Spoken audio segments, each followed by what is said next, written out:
What are the different types of brainwave activities? How does that relate to the trinity of consciousness and the levels of mind? And how can we leverage these states and frequencies to be able to more readily and steadily connect with our own intuitive talents? All great questions. Let's jump into it.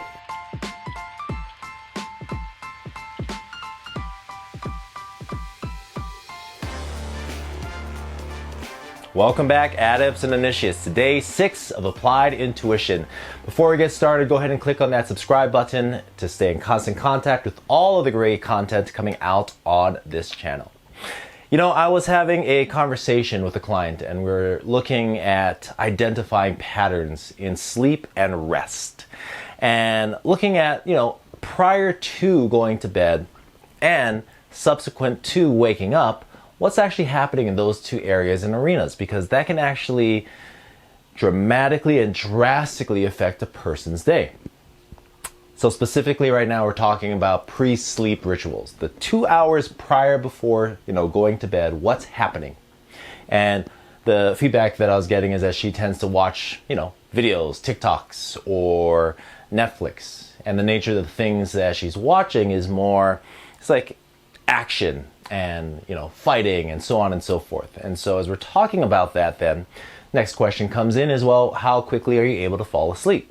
And that's one of the issues, is that it takes her a while to actually get to that tired state. And so what inevitably happens is more videos, right? And so as this happens, dropping into sleep and then actually looking at what that process and that pattern manifests as, is that it's waking up periodically throughout the night, waking up feeling tired, and then going back into certain routines of everyday life. Now, I bring this up because today we're going to talk a lot about brainwave patterns and frequencies. And what actually happens is that when we're watching, say for example, an action movie, The Matrix, John Wick, apparently some Keanu Reeves movie, and as we watch that, what ends up happening is that there's a lot to process. Now, when we have a lot to process, whether we're talking about action scenes or talking about a lecture, what we're really doing is taking in a lot of data, information. And as we process, these bits of data, it requires a lot more of our attention. And so what we get into is a state that allows us to process high amounts of information.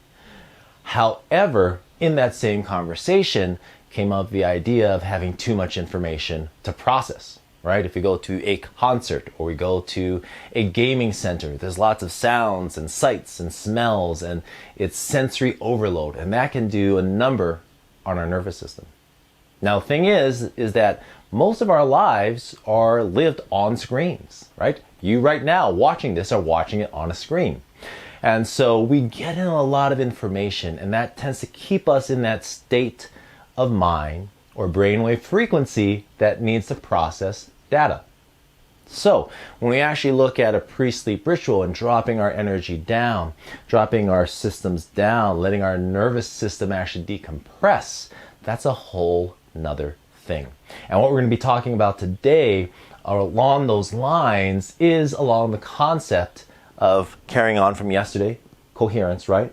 We're going to go a little bit further today in what that looks like specifically with brain wave frequencies. All right, so here are our ranges in terms of our brain wave frequencies. Delta being at the bottom portion, that's the lowest range. If we're talking about the ocean analogy again, that's a glassy day out on the water. It's flat, there's very little movement. And likewise, this range is like 0.2 hertz to 3.9 hertz or so. Just above that, when we just start to get a little movement in the water, right, the little bumps that start to come in is when we get into theta. Theta now is when we have a little bit more activity, right? And so theta is when we have a little bit of movement. It's a little more generative, right? And so this is about 4 hertz to about 7.9 hertz or so. And when we're looking at that, delta is when we're in like really deep sleep, right? You pass out and you go to sleep, and then all of a sudden you wake up and you don't know where you are or what's happening. You're a little disoriented. Theta is when we're in light states of sleep. Lighter states of sleep. This is when we have our rapid eye movement stage of sleep. Additionally, this is when we're in a deep meditation, and if we're awake in high theta, That's when we drive and arrive at home after, driving for about 20 minutes and having no real recollection of how we even got here in the first place. Just above that, alpha, that's when we start to see the swells in the ocean. There's a consistent movement and a pattern that arises. Waves are coming in, or rather the swells are coming in, and in doing so, again, it gets more and more generative, more energy behind it. And so as that happens, then alpha's like 8 to 12 hertz-ish. This is when we're awake, is when we're in a feel-good state, right? We are in a state of flow. We are enjoying the time that we're spending. We may be reading a good book. We may be hanging out with, good quality friends. We may be doing things that are enjoyable. Now, just up beyond that is where we spend actually the lion's share of our day. In beta is when we start on the low end, is when we're very attentive. We're focused and we are taking in information. We're listening at a lecture. We are taking in a lot of information as we work at our computer. Now, subjected to that over time, what ends up happening is that beta can go into high beta. And high beta is where we start to overthink, where we start to be more anxious. The range of beta can be anywhere from about 12 hertz, 12, 13 hertz, all the way up to 40 hertz. And when I say hertz, that's just the amount of energy that we're looking at, right? The output. If we're looking at delta then in terms of that low range, right? Then delta is kind of like that. Theta is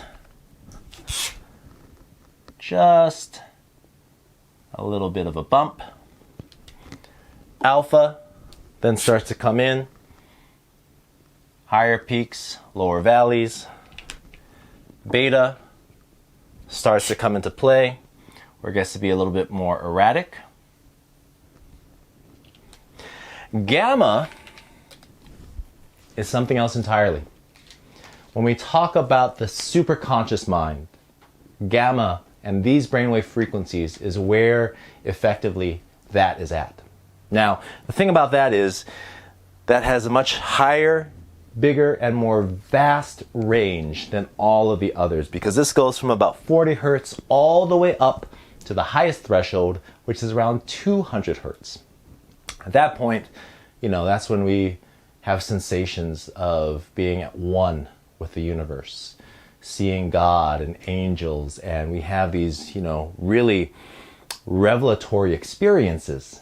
And at the same time, when we begin to access gamma range of frequency and that band of frequency, all of a sudden things begin to change. Now, as we look at that in terms of all intent and purposes with what we're talking about for applied intuition, the areas that we're going to be really focusing upon initially is going to be here. And this is a matter of our subconscious.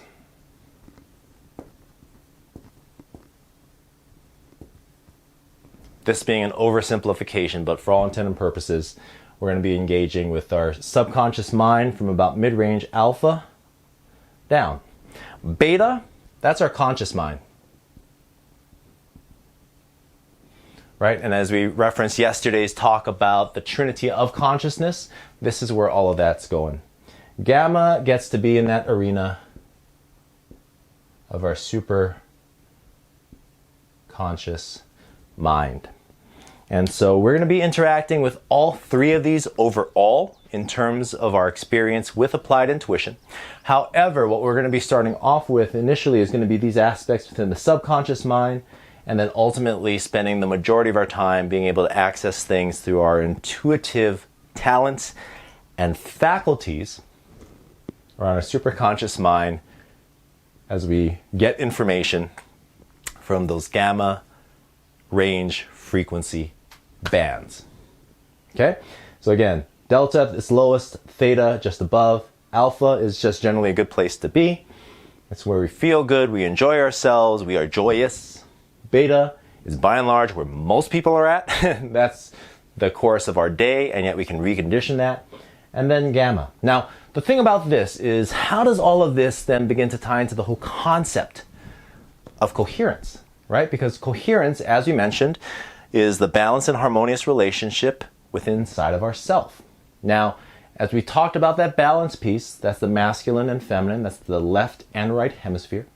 As we talk about that harmonious piece, like in any relationship, there are times where it can be fighting and bickering. There's times where we just really enjoy each other's company. And that's what we are looking and striving to do, to allow the intuitive aspect of our mind, right hemisphere, to come in so that we can have a sense and to a certain degree process and express through our left hemisphere.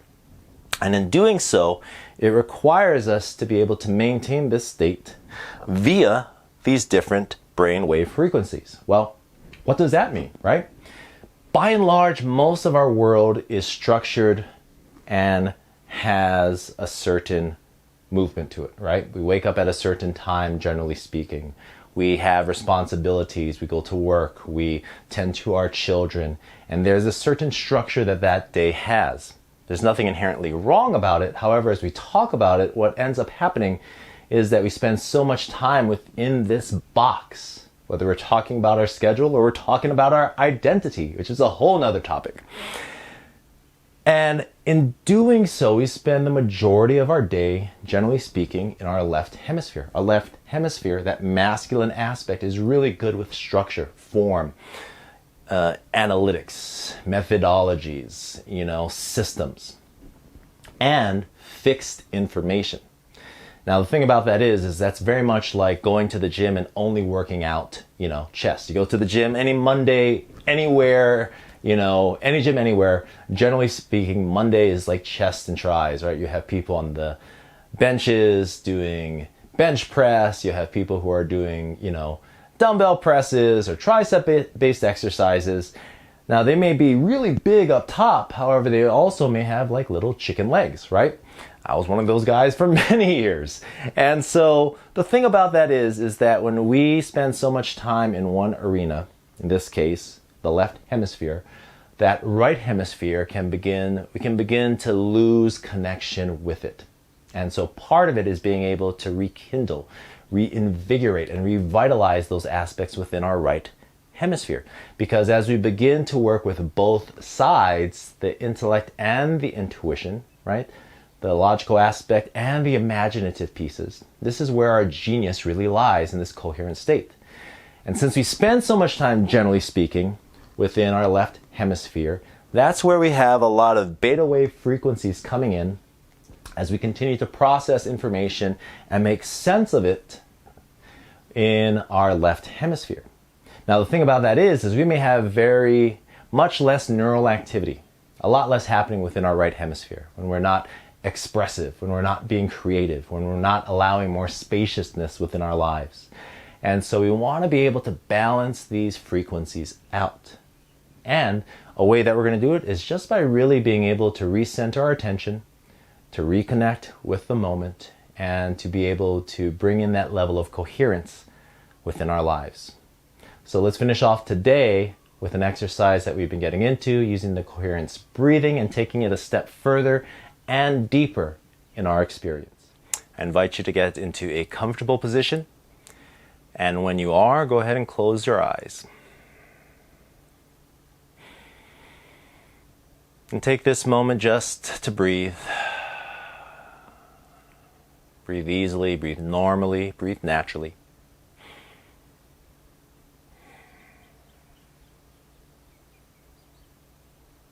Taking a moment merely to observe your breath, the movement, the passage, the experience.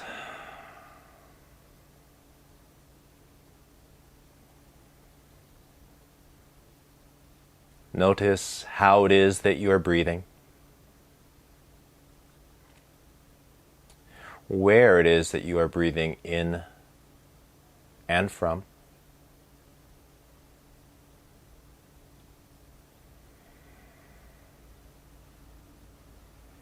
Are you breathing into your upper chest, perhaps deep down within your abdomen?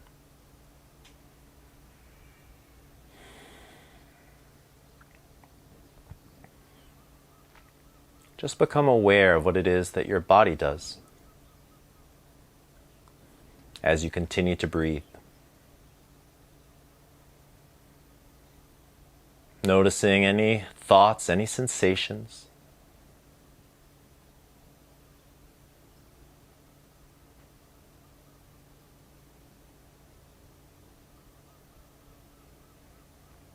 And now, slow your breath by about half its normal rate.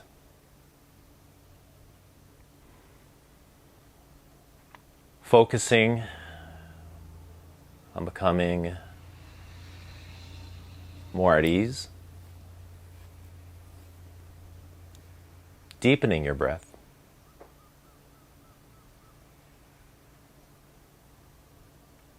As it slows.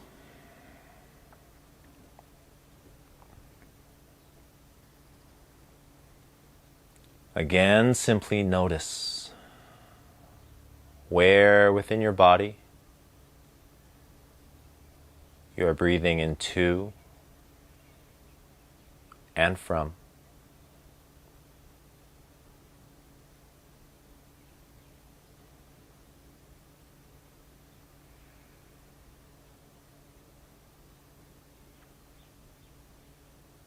Just allowing yourself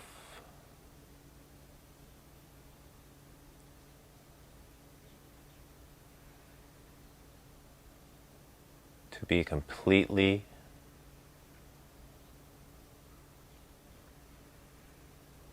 connected in this moment.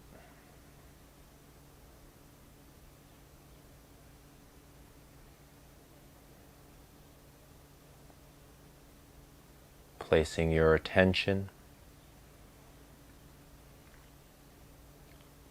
upon the simple yet profound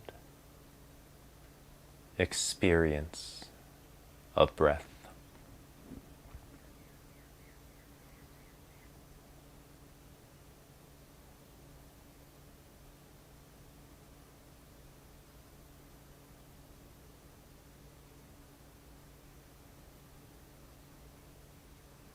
Now,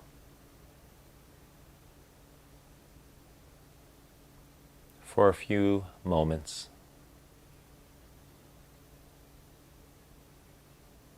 enter into silence,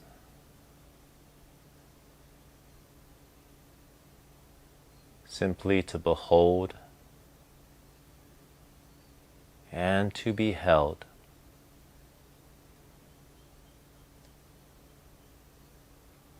in this experience now.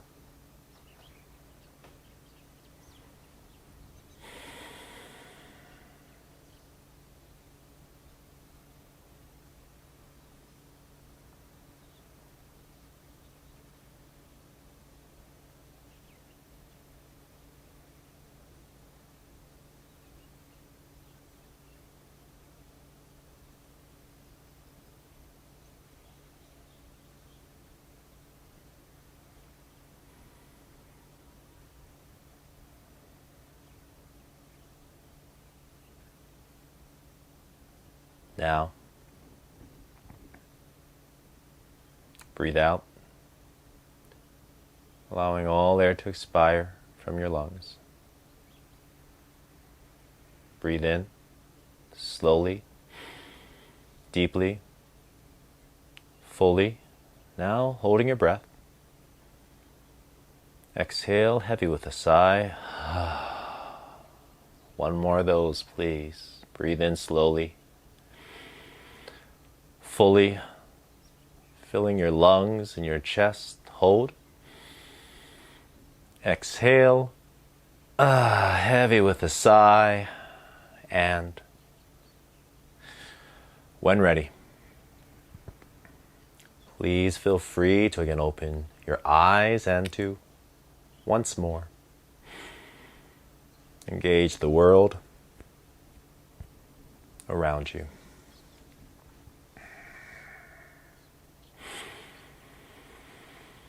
Oh, I don't know about you, but I'm feeling pretty relaxed. So just for a moment, take into account what we've done today. with me speaking and presenting, brought us into low beta state as we processed information. As I switched and we shifted, coming into a seated position, initially closing our eyes and breathing, allowed those frequencies to begin to calm down. We continued to breathe, continued to just sit in silence and meditation, and it brought us probably to about a theta brainwave frequency.